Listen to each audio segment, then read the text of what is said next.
Hi, everyone. Have Adam Trautman ready for you. Thank you, Tyler, and hello, Adam. We will begin with Zach All right. Stevens of DNVR. Go ahead, Zach. Hey Adam, thanks for talking with us today. Can you just take us through what it was like winning the division in kind of a unique way for you, what with the team not being together, and what the last 48 hours have been like? And we understand that Sean didn't really talk about it today. Mhm. Yeah, I mean, it definitely was. I mean, I've only won a division once in my career, and it was my rookie year in New Orleans. And we obviously had the T-shirts and hats and stuff in the locker room. So I'd say it's definitely weird to not do that, and you just kind of show up today and it's in your locker. So that is weird for sure. But yeah, I mean, we didn't really mention it too much, and I think it's right. I think it's different if you're not playing for. You're still playing for something. Like we want the right. We want the one seed. Like that's the most important thing to us. And obviously, a I guess stepping stone to get there was winning the AFC West, and that is a huge deal. Um, but yeah, I mean, we're focused on the one seed and the game this weekend. Eric DeLala, DenverBroncos.com. Yeah, Adam, one of the things Sean was saying today was just the how much easier it is to win playoff games at home versus on the road. If you could just speak to what it's been like the last few weeks at these home games and kind of the benefit it would be to be able to stay home for the postseason. Yeah, I think there's definitely specific teams in this league that have a very decided advantage when they do play at home, and I believe we are one of those teams. Um, Obviously, you could get cold weather, which would be huge if you play a South team, and then also we just have the built-in like altitude. So no matter where you come from, even if you're already playing in the cold and used to it, like you still have to deal with altitude. And then on top of that, obviously our fan base is crazy. Like in regards to noise and everything, like they've been unbelievable. I remember the Jaguars games kind of sitting there and being like, wow, this is like for an outdoor stadium, like this is probably like the loudest one I've heard. So uh it's a huge deal. And we don't have to go on a plane and go to another place, stay in a hotel, no, like all that stuff. So it's a huge deal.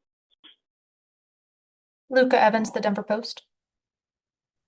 Hey Adam, thanks for hopping on here. I'm curious a little bit more big picture. You've been with Sean, at the end of obviously his partnership with Drew Brees, and then you're there in 21 when couple different Saints quarterbacks and now, with Bo and Sean. I'm curious, like, what do you see over these last couple of years about Sean adjusting to kind of a new personality at quarterback in Bo after having Drew for 15 years, knowing how he operated, et cetera? Like, what have you seen right now, or what are you seeing right now that's different in terms of Sean's understanding of Bo?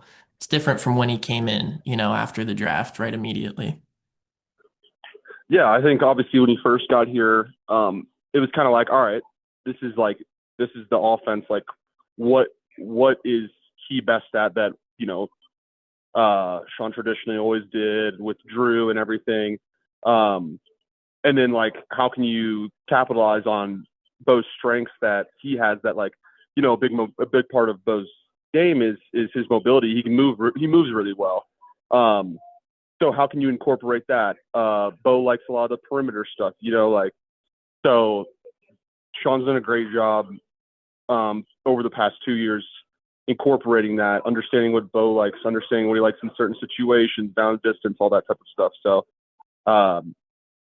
it's been a great like partnership, and it's continued to evolve and develop, and obviously it's continued and developed to the point where we have a chance at the one seed this weekend. Chris Thomason, The Gazette. Yeah, hey Adam, thanks for doing this. Wondering, at the start of the season and even during the season, Sean Payton was pretty vocal about saying, the Broncos had the capabilities of a team making the Super Bowl.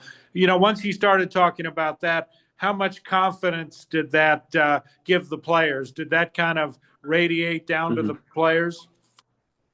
Yeah, I think that was a huge deal, and it's not like he's a first, second, third year coach coming in just saying that, right? And it's like, well, it's kind of an empty thought because you don't know what it's like, but he knows exactly what it looks like. And not only with Super Bowls, but just like successful teams that that can knock on the door every year of that, right? Like I recently saw the stat, the like 13 wins, him and Belichick are the only ones with 5 or more or whatever. And obviously that's good company to be in. So, yeah, he knows what it looks like, and it kind of gives you that. And right, he wasn't vocalizing that years before. Like he says it when he means it.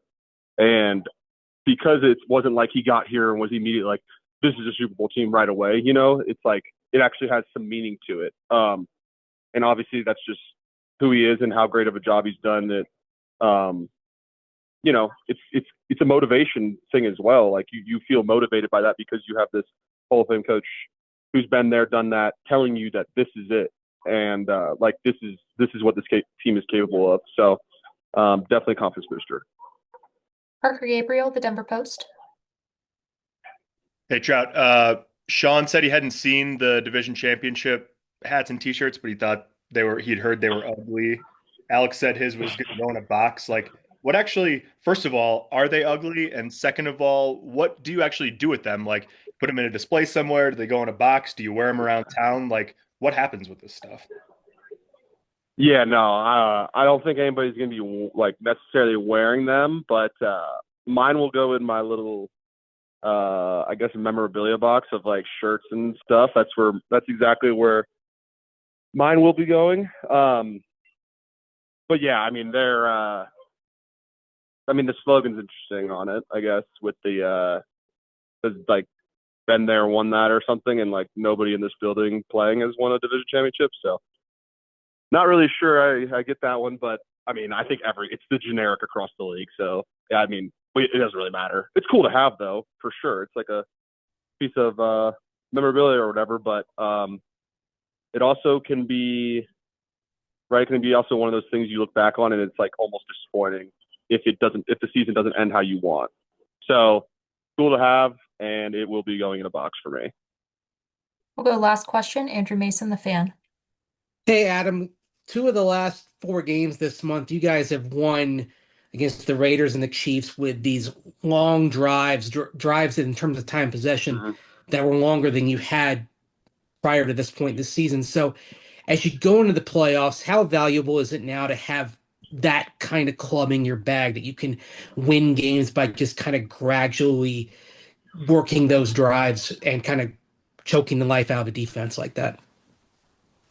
Yeah, I think it's a huge deal, especially if you get into these games of, I kind of mentioned it, like bad weather games or whatever, because you are getting into January and obviously hopefully February. So it's a huge deal. It's also a confidence booster. And, if you do get like home field advantage, like we want, the 1 seed, everything like that, like it's a huge deal to pull teams here. And if you can go on that 12 to 15, 16 play drive in Denver, that's a huge deal. And that's going to exhaust opponents. And then you're able to do it again because maybe it's a want to thing or whatever the case is. But yeah, it's a huge deal, and it shows that we can just dominate time of possession, which is a huge deal. So yeah, it's a great thing. Trout, thank you so much for taking the time to chat with us today. Yeah, thank you.